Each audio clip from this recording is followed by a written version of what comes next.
G'day guys, here we are. We're just a couple of weeks into our trip now,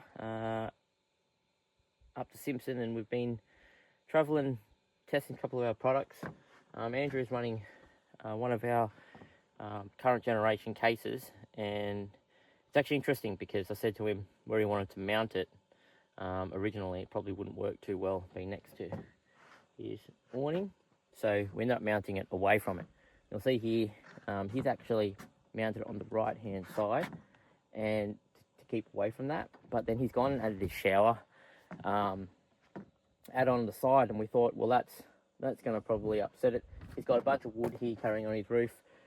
He's got quite a significant kind of like angle that's been blocked from Starlink, but he actually was telling me that his speeds are actually, I mean, they're quite good and it's quite stable. So we are just in the middle of the Simpson now, and he's getting an easy 250 megs down, and my guess will be something about 20 and 30 up. Generally, when you get a speed like that, you get pretty good upload. Even better, he's pushing 40 going up. So, and that's with it set up kind of like that to really give you an idea. It's sitting in that box there. And sorry, one more thing. Let's actually have a look at.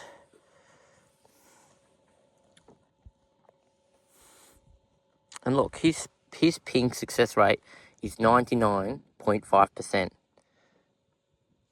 All right, so 99.5% ping rate is pretty good for.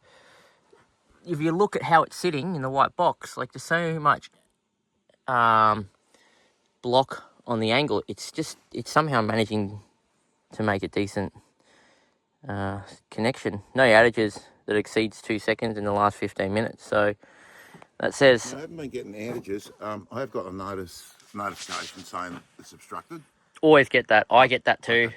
And look, mine's mounted pretty open. If you have a look, here we go. Mine's mounted like that with the tyre probably exposing it.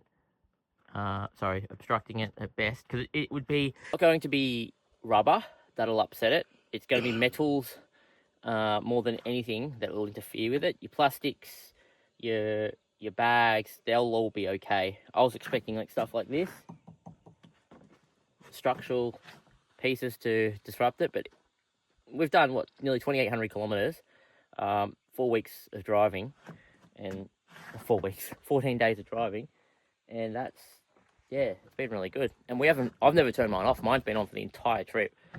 Despite me having the ability to turn it on and off from inside, I've had no reason to turn it off. It's just worked. I've pretty much had service everywhere this trip, no matter where I was, even now, when we're in the middle of Simpson. So, it's not just about mounting on your roof, guys. It's about easeability, like how to make technology work and just be there for you. And that's the way to do it. You don't have to pack it. You don't have to do anything. It just sits there, rain, hail, or shine. So, looking for some Starlink solutions, head over to allterrain.com.au. Give us a call at the office or pop into our shop in Braeside in Melbourne, and we'll point you in the right direction and get you set up.